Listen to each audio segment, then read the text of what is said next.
A baby shower is supposed to be the purest celebration of life. It's a room filled with pastel colors, tiny shoes, joyful laughter, and the promise of a new beginning. For Catherine Bennett, it was all of that and more. It was the culmination of a 10-year love story with her husband, Mark. But what happens when the guest of honor isn't the baby, but a secret? What happens when the man you built your life with invites his mistress to the party, and she shows up smiling? In a room full of friends and family, Catherine was about to unwrap the most devastating gift of all the truth, and she decided right then and there to read it aloud for everyone to hear. The late July sun of 2025 streamed through the large bay windows of Catherine and Mark Thompson's suburban home in Austin, Texas. It was the kind of perfect, almost cinematic light that made their life look exactly as it was curated to be flawless. The house itself, a modern 2-story, with a manicured lawn and a porch swing. Catherine had insisted on was a testament to Mark's success in commercial real estate and Catherine's impeccable taste as an interior designer. Today, however, her design skills were focused on something far more personal. Their living room had been transformed into a wonderland of cream, sage, green, and soft yellow. A balloon arch in a graceful curve framed the fireplace where a banner proclaimed, "A little sprout is on the way." Dozens of tiny potted succulents, the party favors, lined a rustic wooden table. The air smelled of vanilla buttercream from the 3-tiered cake and the delicate floral notes of the peony centerpieces. It was a perfect scene for a perfect day. At 32, Catherine was radiant. Her pregnancy had been kind to her, softening her already gentle features and giving her a glow that seemed to emanate from within. Her long auburn hair was pinned back in a loose, elegant style, and she wore a simple, flowing white linen dress that gracefully accommodated her 8-month bump. As she placed a final tiny knitted bootie on a display shelf, she pressed a hand to her belly, feeling the familiar flutter of her son. Their son. She smiled a genuine, soul-deep smile. After 2 years of trying, their little miracle was almost here. Mark, her husband of 5 years, and partner for a decade, was the anchor of her world. He was handsome in that effortless, all-American way, with a confident smile, sharp blue eyes, and a charisma that could charm anyone. He was ambitious, driven, and he adored her. Or so she believed. He was the one who would massage her swollen feet after a long day, the one who would whisper reassurances to her belly, promising their son the world. "Everything looks incredible," Mark said, coming up behind her and wrapping his arms around her waist, careful of her bump. He kissed the top of her head. "You've outdone yourself as always."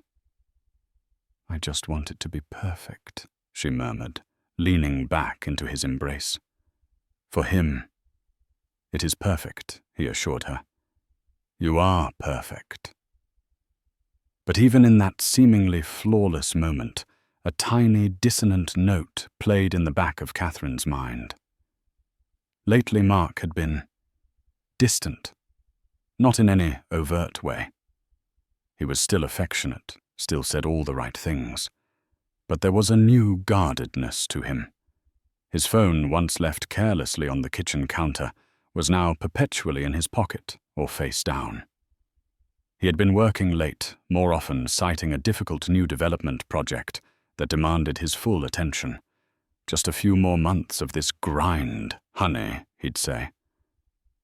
"Then I can ease up once the baby comes." Catherine had pushed her worries aside, chalking them up to pregnancy hormones and pre-baby anxiety. Every couple went through stressful periods. A new baby, a demanding job. It was a lot. She had to be supportive. She had to trust him.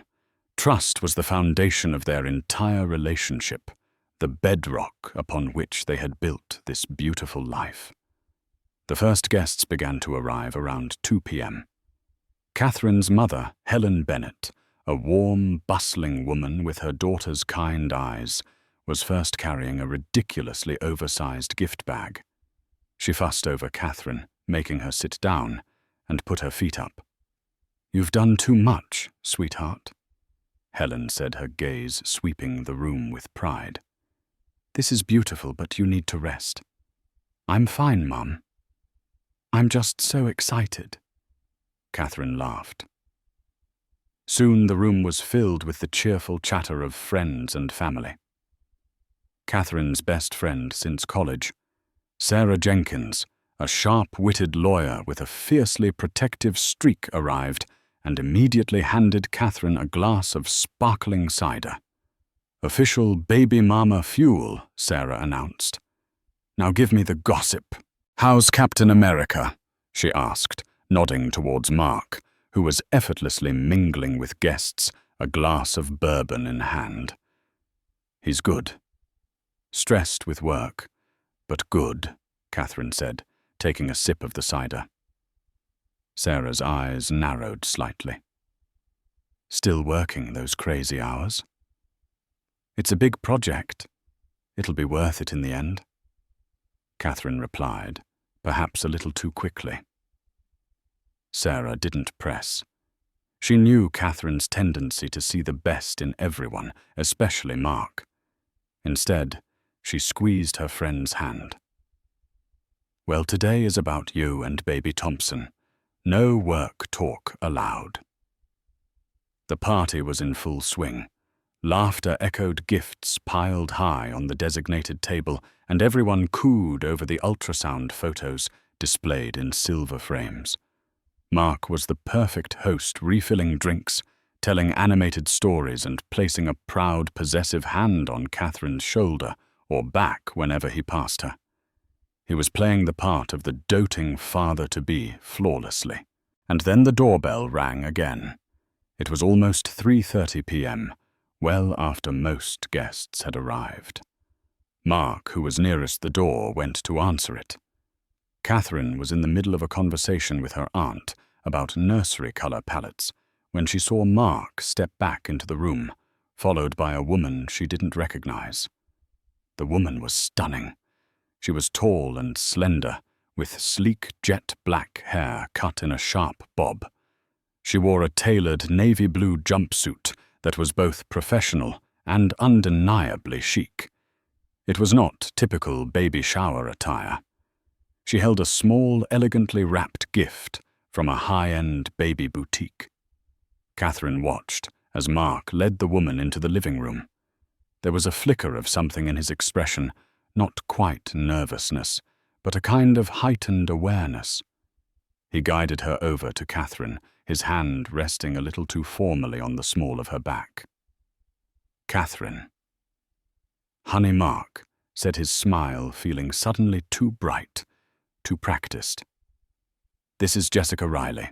She's a new lead architect on the downtown project I've been telling you about. I invited her to stop by. Jessica. This is my wonderful wife, Catherine." Catherine, ever the gracious hostess, stood and extended her hand. "Jessica, it's so lovely to meet you. Thank you for coming." "It's a pleasure to meet you too, Catherine," Jessica said. Her voice was smooth and low. Her handshake was firm, her nails immaculately manicured. Her eyes, a cool, intelligent grey, met Catherine's for a moment, and Catherine felt an inexplicable shiver. "Mark speaks so highly of you, and congratulations. This is all so beautiful." "Oh well, it's a team effort," Catherine said, glancing at Mark. Though Mark's main contribution was promising to handle the clean-up. The joke fell a little flat. Jessica offered a polite, closed-mouth smile. "He's a very dedicated project manager. He puts his all into whatever he's focused on." The phrasing was odd, but Catherine dismissed it. This was a work colleague. Mark was just being inclusive. Still, she couldn't shake a strange feeling of unease. Why invite a colleague, especially one he'd never mentioned by name before, to such an intimate family event? She watched as Mark got Jessica a drink. She saw how he stood a little closer to her than he did with other guests, how he laughed at something she said with an intensity that felt different. Sarah drifted over to Catherine's side, her eyes also tracking the pair. "Who's the new arrival in the power suit?" Sarah whispered. "Jessica Riley, an architect from Mark's new project," Catherine whispered back, trying to sound casual. Sarah took a slow sip of her wine, her legal mind always analyzing. "An architect he's so close with, he invited her to your baby shower." "That's new. He's just being friendly." "Networking." Catherine rationalized more to herself than to Sarah. "Right," Sarah said, her tone unconvinced. "Well, his networking is about to burn a hole in your carpet with that stare." Catherine looked over. Jessica was now talking to one of Mark's cousins, but her eyes kept flicking back to Mark, and Mark, who was now on the other side of the room, seemed to be doing the same. It was a silent, charged conversation happening across a crowded room, one that Catherine was suddenly, terrifyingly aware she was not a part of. The beautiful, perfect room suddenly felt a few degrees colder.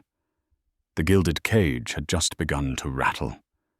The atmosphere of the party, once so light and joyous, now seemed to carry a low-frequency hum of tension that only Catherine and Sarah seemed to notice. The other guests, caught up in games and conversations, remained blissfully unaware. For Catherine, however, it was as if a filter had been lifted. Every interaction between Mark and Jessica was now magnified, every glance imbued with a sinister meaning. She tried to shake it off. She was pregnant, emotional, and prone to overthinking. Mark had always been a people person. It was part of his charm, part of what made him so successful. But this was different. When he introduced Jessica to his best friend, David, he'd referred to her as a real lifesaver on this project. Jessica had smiled and added, "We spend a lot of late nights together at the office. We have to have each other's backs." The comment hung in the air, seemingly innocent, yet laden with a subtext that made Catherine's stomach clench. Catherine busied herself with guests, accepting compliments on the decorations and expressing gratitude for gifts. But her focus was fractured. Her internal monologue was a frantic loop of reassurance and rising panic. "He loves you. This is for your son. Don't be that jealous, crazy pregnant woman." But why does he look at her like that? Why does she look at him like she knows him, really knows him? The moment that tipped her from uneasy suspicion to chilling certainty was subtle. It was during one of the silly shower games guessing the baby food flavor. Catherine was seated in a large, comfortable armchair, dubbed the mom-to-be's throne. Laughing as her mother gamely tried a spoonful of pureed pears and guessed with a grimace. Wallpaper paste, Mark was standing near the fireplace next to Jessica. He laughed at his mother-in-law's antics, a big, hearty laugh. As he threw his head back, his eyes met Jessica's. In that unguarded moment, Jessica reached out, and for a fraction of a second, her fingers brushed against the back of his hand. It wasn't an accidental touch. It was possessive, familiar, and proprietary. Mark didn't flinch. He didn't pull away. He gave a tiny, almost imperceptible nod. The world seemed to go silent for Catherine. The laughter and chatter around her faded into a dull roar. It was a gesture she had seen 1,000 times, a gesture she had made 1,000 times. It was a silent, public claim. In that instant, Catherine knew. She didn't know the details, the timeline, or the depth of it, but she knew with a certainty that settled like ice in her veins that her husband was having an affair with the woman in the navy blue jumpsuit. Her breath hitched. Sarah, ever watchful, noticed her friend's sudden pallor. "Chloe, you okay? You look like you've seen a ghost." Catherine couldn't speak. She just stared, her mind racing, replaying the last few months. The late nights, the guarded phone, the vague excuses, the way he sometimes had looked at her with a hint of something she'd mistaken for worry, but now recognized as guilt. It all clicked into place, the pieces of a puzzle she never wanted to solve. I need some air," Catherine managed to stammer, pushing herself up from the chair. The room tilted slightly. "Okay, let's go outside." Sarah said, her arm immediately around Catherine's waist, steering her toward the French doors that led to the patio. Mark started to move towards them, a concerned look on his face. "Everything all right, honey? Just feeling a little overwhelmed." "Too much excitement," Sarah answered for her, shooting Mark a look that was pure ice. "We just need a minute." Outside, the warm air did little to stop the shivering that had started deep inside Catherine. She leaned against the brick wall of the house, taking deep, ragged breaths. "It's him," Catherine whispered the words, tasting like ash. "It's her." Sarah didn't ask for clarification. She didn't need to. "I knew it." The second she walked in, the way he looks at her. "I'm so sorry, Chloe." Tears welled in Catherine's eyes, hot and fast. How could he? Here today. Our baby shower, our son. Her voice broke a sob, catching in her throat. She pressed her hands to her belly, a wave of protective fury washing over her. This wasn't just a betrayal of her. It was a betrayal of their family, of the innocent life she was carrying. "He's a bastard, Catherine. A stupid, arrogant bastard, to think he could get away with this right under your nose," Sarah said, her voice low and furious. "What do you want to do? I'll go in there right now and drag her out by her overpriced haircut. Just say the word." Catherine shook her head, wiping at her tears with a trembling hand. A part of her wanted to do just that, to scream, to throw things, to expose him in a blaze of righteous anger. But another part, a colder, clearer part, was beginning to crystallize amidst the pain. A scene wouldn't fix this. It would only give him the chance to play the victim, to twist the narrative, to accuse her of being hysterical. He had brought this war to her home on the most sacred of days. She would not let him win it on his terms. "No," Catherine said, her voice gaining a sliver of steel. "Not yet. I need proof. I need something undeniable." "Catherine, you don't need proof. You know. We know. He'll deny it." Catherine said, her mind working furiously. "He'll say I'm hormonal, that I'm imagining things. He'll make me the villain. I know him. I won't give him that satisfaction." Just then, her mother opened the French door. "Catherine." "Honey. Are you all right? People are asking when you're going to open gifts." The gifts. A mountain of carefully chosen presents, tokens of love and excitement for a future that had just been revealed as a lie. An idea terrible and brilliant began to form in Catherine's mind. She straightened up, pulling on a mask of composure she didn't feel. She smoothed down her dress and took one more deep breath. "I'm fine, Mom. Just needed a moment. Tell everyone I'll be right there. In fact, Tell them we'll start the gift opening in 5 minutes."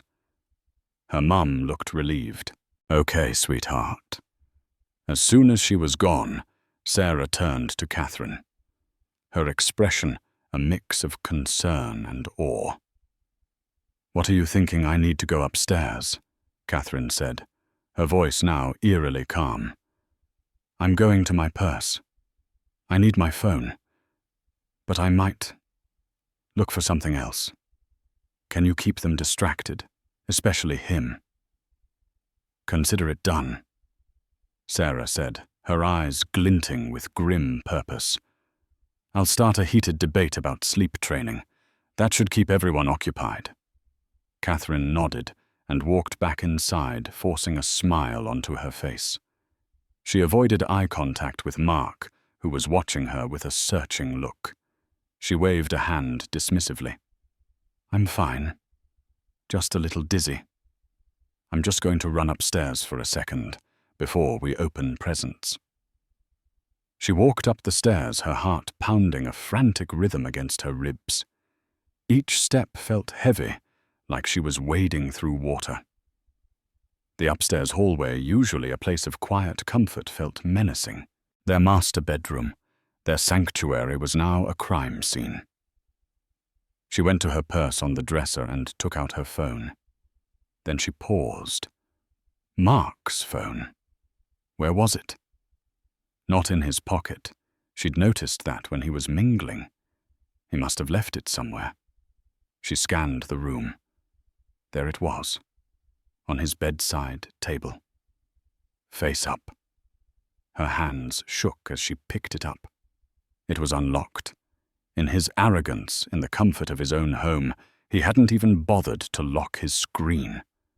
And there at the top of the screen was a notification banner from a recent text message. The sender was Jessica R. The message read, "He's so beautiful. I can't wait for this all to be over and we can be a proper family. Did you tell her about our offer on the condo?" Yet Catherine felt the air leave her lungs in a whoosh, as if she'd been punched in the gut. The screen blurred through her tears. A proper family. Our offer on the condo. This wasn't a recent fling. This was a plan, a whole other life being built in the shadows of her own. He wasn't just cheating. He was replacing her. A cold, hard rage, unlike anything she had ever felt, burned through the pain. The hurt was still there, a gaping wound in her chest, but now it was surrounded by a wall of ice.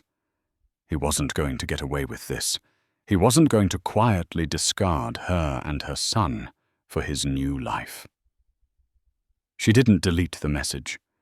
Instead, with a clarity that was terrifying, she took her own phone, opened the camera, and took a crystal-clear photo of his screen. She then swiped to his photo gallery. It was full of pictures of them, of their life, of the nursery preparations. But then she found a hidden folder. Its name was Project D. Inside were dozens of photos. Jessica laughing in a restaurant. Jessica on a beach, her arms slung around Mark's shoulders. A selfie of the two of them, cheeks pressed together in what looked like a hotel room. And the most damning one of all, a photo of Jessica holding up a positive pregnancy test, her face alight with joy, time-stamped, just 6 weeks ago. The world went black for a second. 2 babies. He was having 2 babies. The thread had not just unraveled. It had led her to the gallows. But as she stood there, shaking in the silent bedroom, Catherine Bennett decided she would not be the one to hang. She would be the one holding the rope. She sent the photos to her own phone, then to Sarah's with a simple message backup. She then walked over to her desk, her movements steady and deliberate. She pulled out a sheet of her finest stationery, the thick cream-colored paper she used for special correspondence. She took a pen, and she began to write. Not a letter of anger, but a script. A final act for the performance her husband had so carefully orchestrated. The 5 minutes Catherine had been upstairs stretched to 10, then 15. Downstairs, Sarah was a master of distraction, engaging Mark's mother, Diane Thompson, in a passionate, circular argument about the merits of cloth versus disposable diapers. Diane, a woman who believed her son could do no wrong, and whose approval Mark constantly sought, was blissfully oblivious to the real drama. She just saw a heavily pregnant woman needing a moment to herself. Mark, however, was growing restless. He kept glancing toward the staircase, his host's smile beginning to look strained. He started to excuse himself from a conversation, intending to go check on Catherine, but Sarah intercepted him. "Mark." "Just the man," she said, her voice deceptively bright. "David and I were having a bet. How many diapers do you think a newborn goes through in one day?" He says 8. I say it's closer to 12. It was a mundane, trivial question, but it served its purpose. It pinned him in place, forcing him to engage in the fiction of his impending fatherhood, a role he was now playing for 2 separate, unsuspecting audiences. Upstairs, Catherine was no longer crying. The tears had been burned away by the white-hot fury that now consumed her. The woman she was just 20 minutes ago, the soft, trusting, joyful Catherine, was gone. In her place was someone she barely recognized, a woman forged in the crucible of an ultimate betrayal. Her hand did not shake as she wrote. The letter wasn't addressed to anyone in particular. It was a statement, a proclamation, a verdict. She chose her words with the precision of a surgeon, each one a calculated cut. She wasn't writing a letter to her husband. She was writing his social and personal obituary. The discovery of Jessica's pregnancy had changed everything. This was no longer just about infidelity. This was about a calculated, sociopathic level of deception that defied comprehension. He hadn't just cheated, he had duplicated his life. He was planning to leave her a new mother for another new mother. The condo, the secret life, the overlapping pregnancies. It was a monstrous betrayal. She thought back, her mind now, a cold, analytical machine. The finances. Mark had always handled their long-term investments. About 3 months ago, he'd suggested they move a significant portion of their joint savings into a high-yield but less liquid investment fund. "It's for the baby's college fund, Chloe," he'd said with earnest sincerity. "A long-term play. We won't be able to touch it for a bit, but it'll grow like crazy." She had agreed without hesitation. Trust. Now she understood. He wasn't investing it for their son. He was hiding it, moving assets, making them inaccessible to her before he made his exit. The Project D folder on his phone, it wasn't just for development. It probably stood for duplex or division, or maybe just discard.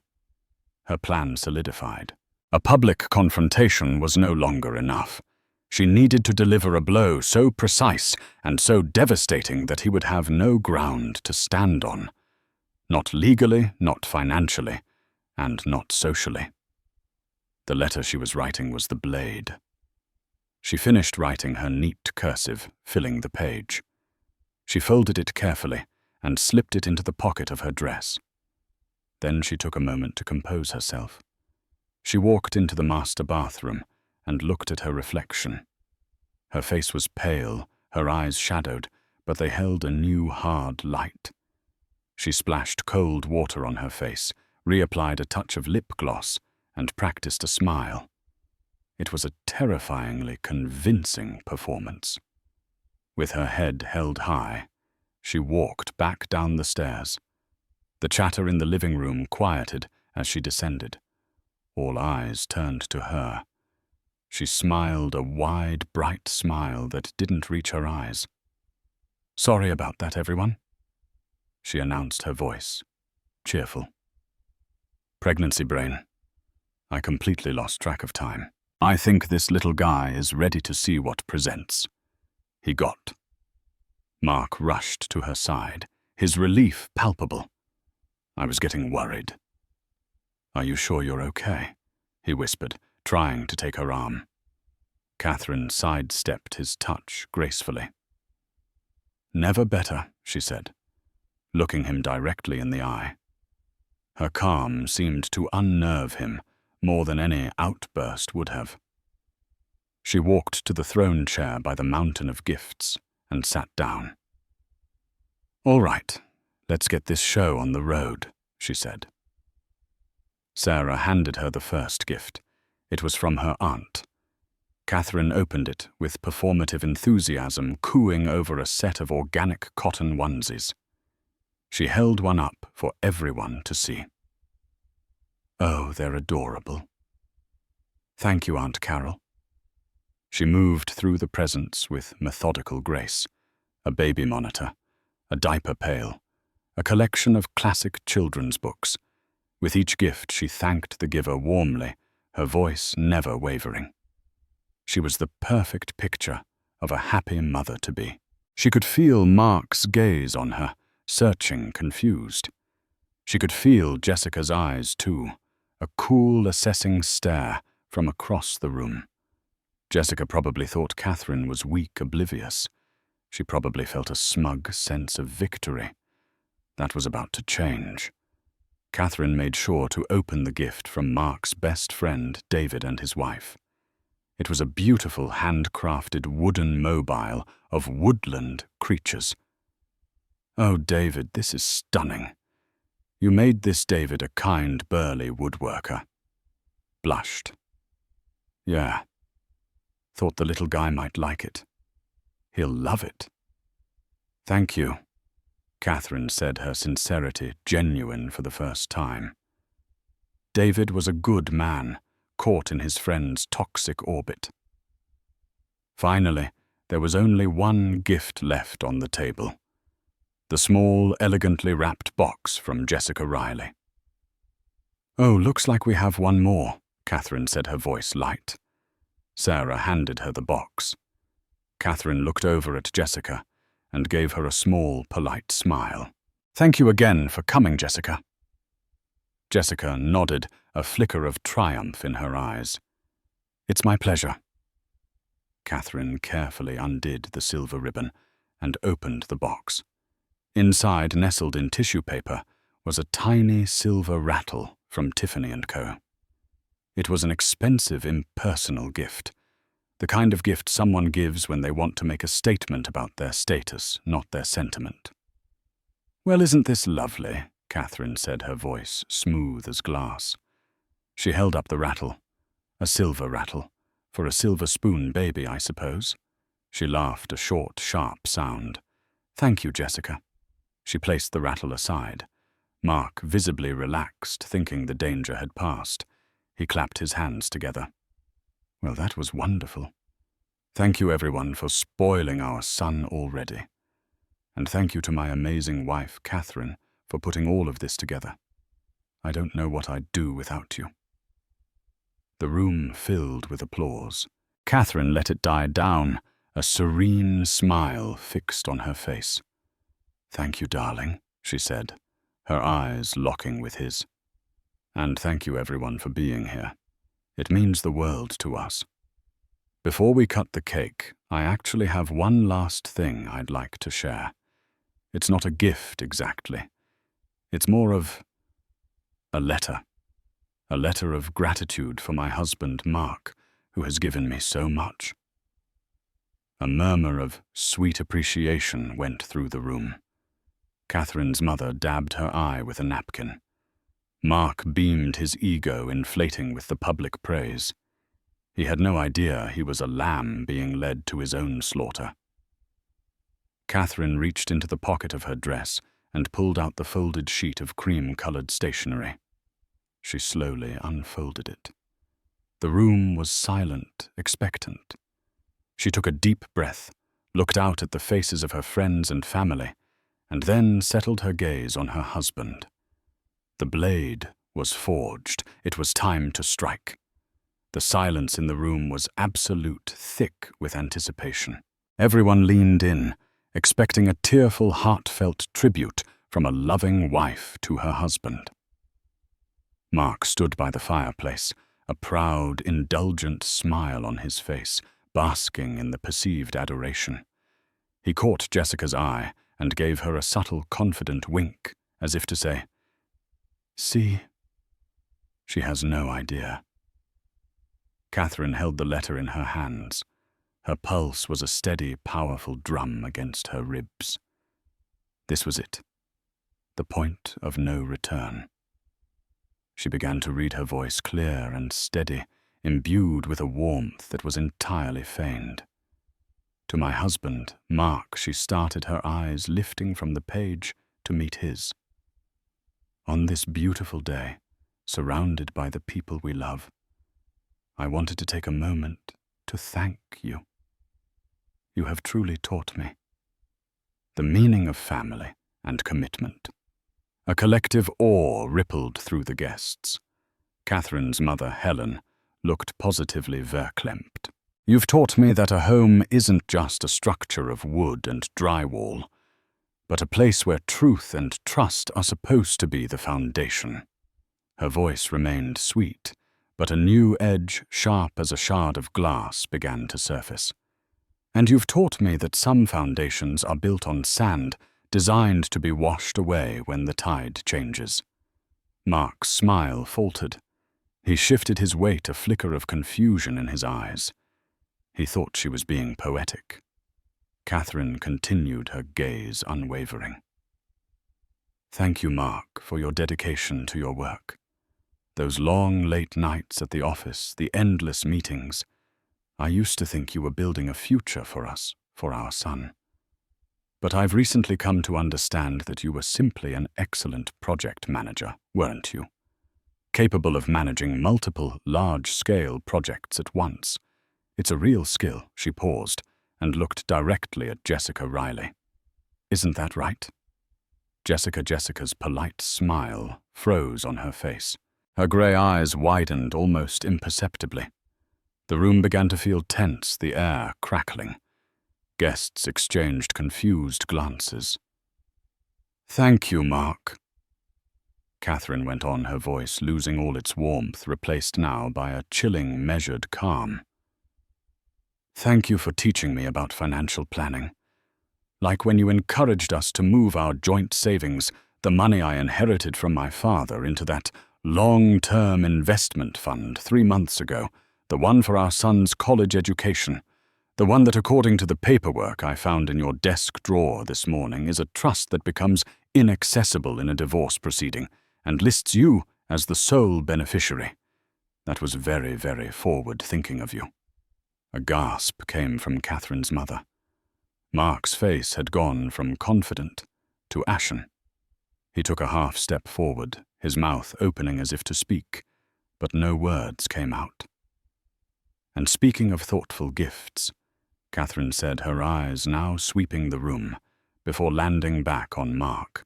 Thank you for the sapphire necklace you gave me for our anniversary last year. It was beautiful. I was so devastated when you told me you'd lost it on our trip to Greece. I blamed myself for being careless. So you can imagine my surprise, Jessica, she said, her voice dropping, when I see you wearing it today. It looks lovely on you. It really brings out the color of your eyes. Every head in the room swiveled to Jessica. Her hand flew unconsciously to her throat, where a delicate sapphire pendant, previously unnoticed by most, now seemed to burn like a hot coal against her skin. She looked horrified, trapped. It seems I was mistaken about a lot of things, Catherine said, her voice ringing with cold clarity. I thought I lost a necklace, but I was just being replaced. I thought we were saving for one college fund, but it seems you were planning for 2.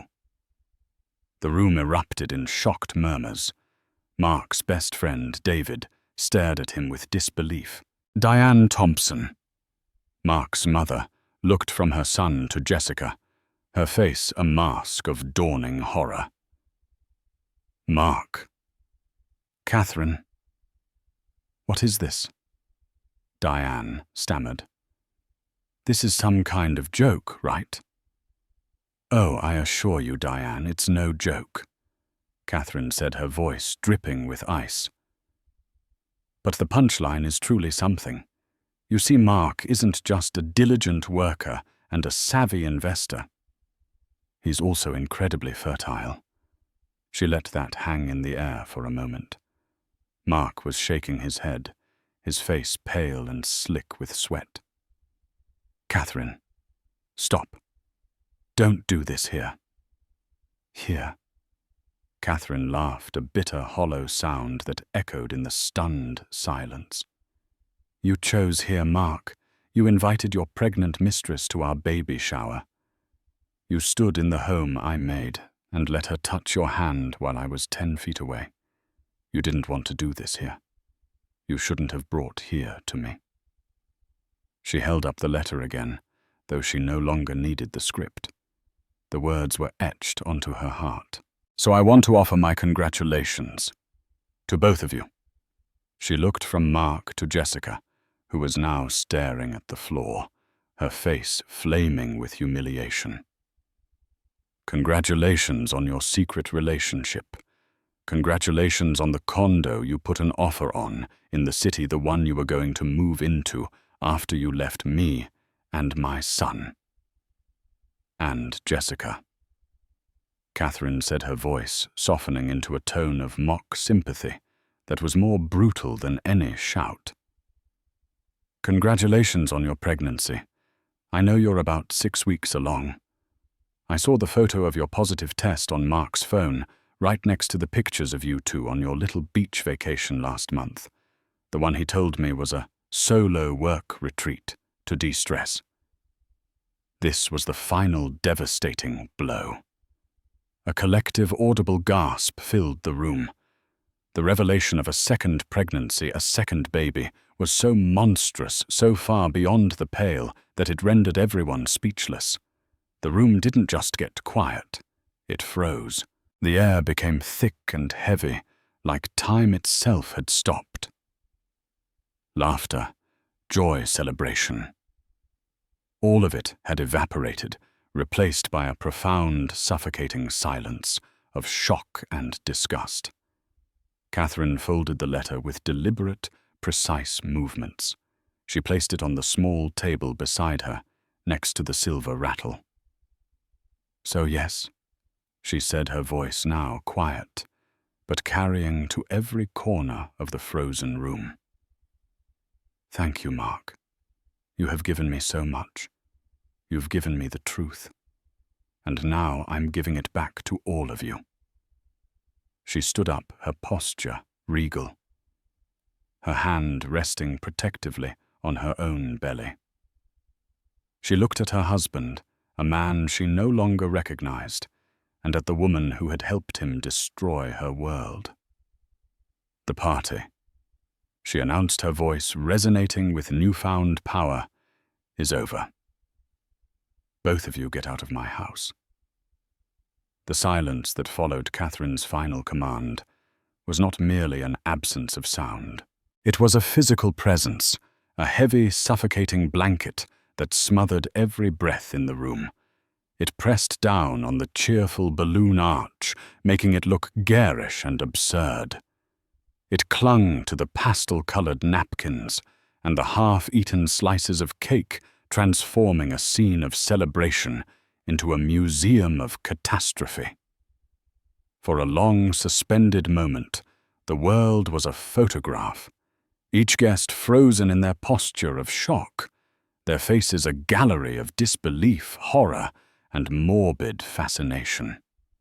Catherine stood at the epicenter of this silence, a pillar of ice in the heart of a volcano she had just summoned. The adrenaline that had sharpened her mind and steadied her hand now sang in her veins, creating a strange sense of detachment. It was as if she were watching a film of her own life, marveling at the strength of the woman on the screen.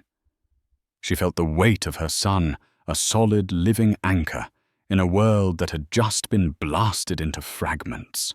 Her gaze remained locked on Mark, not with hatred, but with a chilling finality. She had passed sentence. Now she would watch it be carried out. It was Mark who fractured the frozen tableau. His mind, accustomed to controlling every narrative, was scrambling, failing to find purchase on the sheer cliff face of his exposure. This wasn't supposed to happen. In his version of the future, Catherine would have been tearful, perhaps angry, but ultimately manageable. He would have been apologetic, yet firm.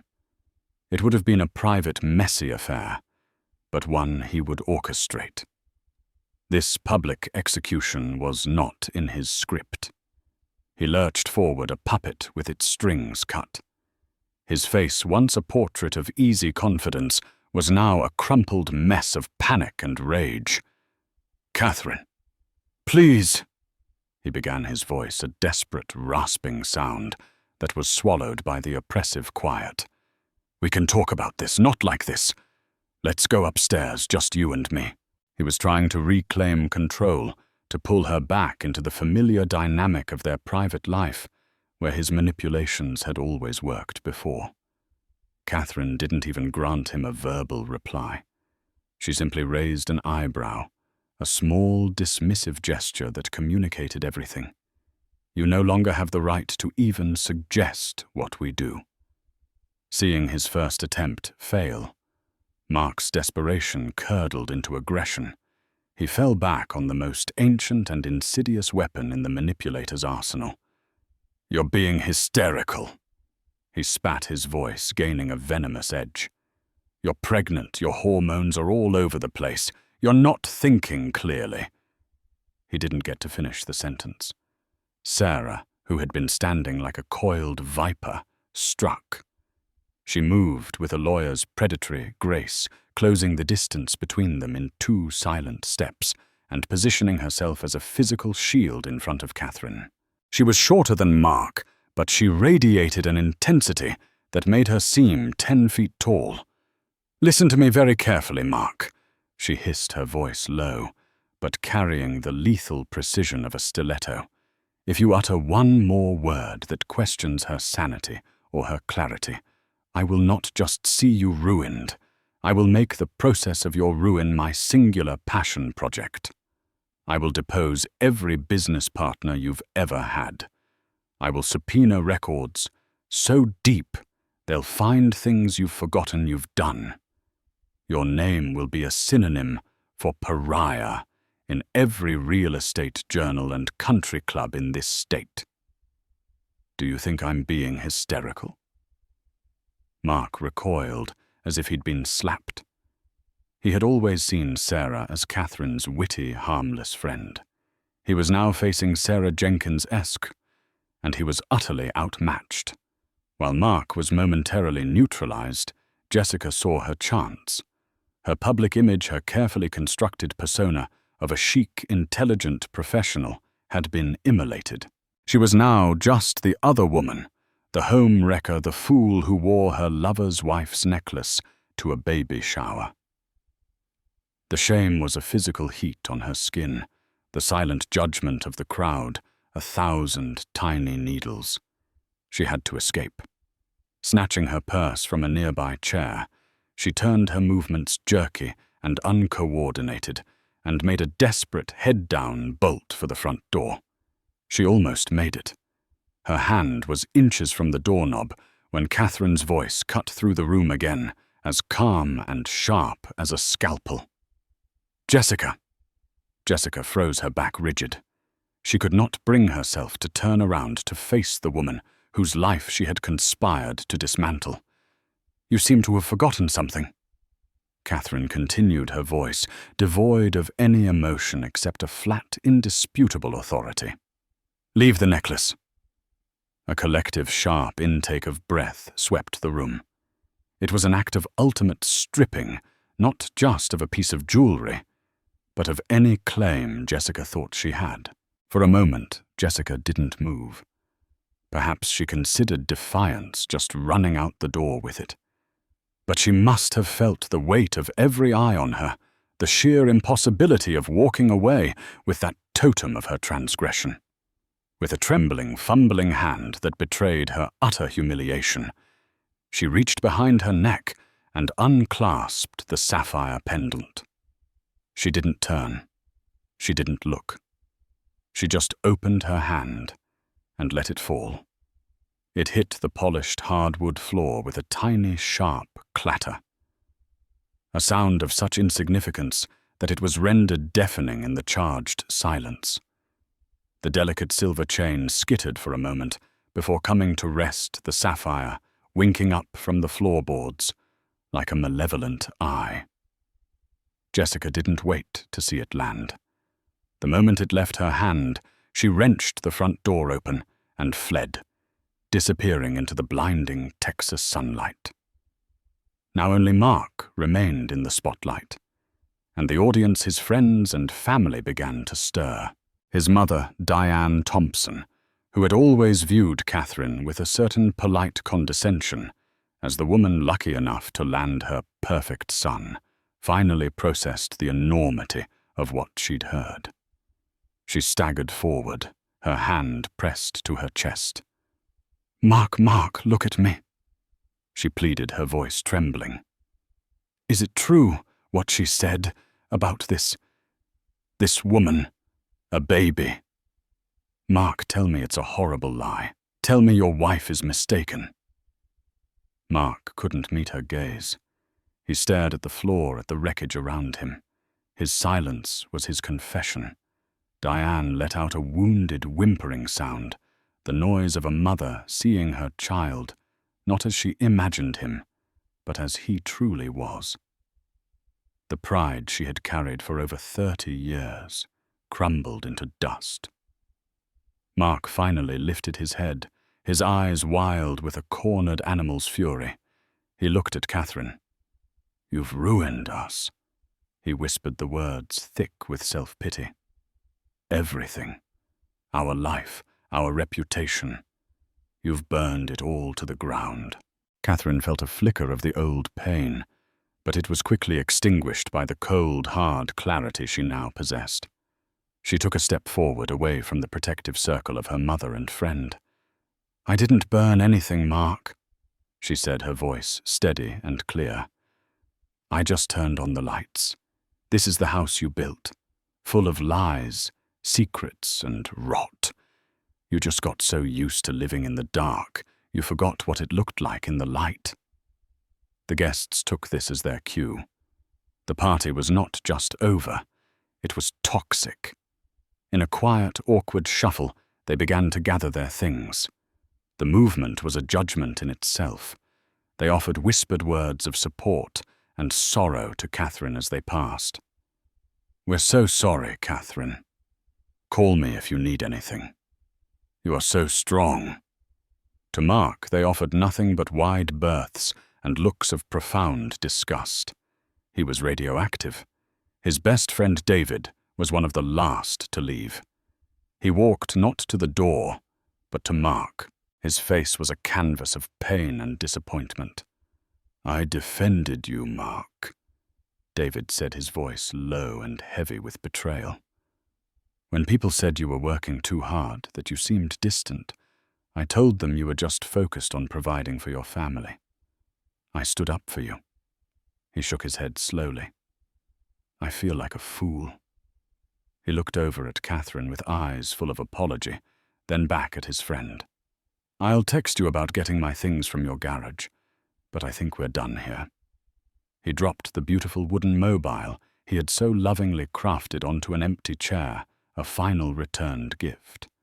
Then he turned and walked out without a backward glance. The exodus was complete. The room, now cavernously empty, held only the 4 central figures of the drama. Sarah stepped forward again, her phone already in her hand. "It's time to go, Mark," she said, her tone all business now. "Pack a duffel bag with what you need for the next few days. I advise you to stay with your mother. An independent process server will be in touch to arrange a time for you to retrieve the rest of your belongings under supervision. And just so we're clear," she added, holding up her phone, The moment you walk out that door, I'm forwarding the evidence you so conveniently left on your phone, along with a detailed affidavit from Catherine to my firm's top litigator. A motion for an ex parte emergency restraining order and a complete freeze of all joint assets will be on a judge's desk at 9 a.m. Monday. If you so much as try to use your ATM card, it will be declined. Your war is over. You lost. The litany of legal consequences seemed to finally pierce through his narcissistic rage. The reality, not just social but financial and legal ruin, crashed down on him. The fight drained out of his body, leaving him looking hollowed out, a deflated facsimile of the man who had stood there an hour ago. He stared at Catherine one last time, perhaps searching for a flicker of the woman he thought he could control. But he found none. He saw only a stranger. Without another word, he turned and trudged up the stairs. The three women stood in silence, listening to the muffled sounds of his defeat. A drawer yanked open the scrape of a closet door, the zip of a duffel bag. It was the soundtrack of a life being summarily dismantled. A few minutes later, he descended bag in hand, eyes fixed on the front door. He didn't look at them. He walked past the debris, past the fallen necklace, past the remnants of the life he had torched. He opened the door, stepped through and pulled it shut behind him. The click of the latch was a sound of absolute finality. For a moment, Catherine remained standing, a statue of pure will. But the adrenaline fled, and the silence rushed in to fill the void, bringing with it the crushing weight of everything that had happened. Her body, which had held itself so rigidly, began to tremble. Her knees buckled. A great shuddering hum, born from the deepest well of her shattered heart, tore from her throat. She sank onto the sofa, the one where they had dreamed of their future, and the facade of the warrior crumbled, revealing the wounded woman beneath. She wept. She wept for the 10 years of love she now had to recategorize as a lie. She wept for the betrayal so profound it felt like a physical amputation. She wept for the loss of her own innocence, her ability to trust. And most of all, she wept for the tiny, innocent life inside her, whose first chapter would now be this story of wreckage. Her mother and Sarah were there instantly, enveloping her, holding her up as her body shook with grief. They didn't offer platitudes or easy reassurances. They just held her, their silent, steadfast presence, a testament to a love that was real and true. They let her cry until the sobs subsided into a raw, hollowed-out exhaustion, leaving behind only the quiet, desolate landscape of the day's battlefield. Catherine's story doesn't end in that ruined living room. In the months that followed, she proved that her strength that day was no fluke. With the unwavering support of Sarah and her family, she navigated the legal maze of her divorce. The evidence she had collected was irrefutable, leaving Mark with no leverage.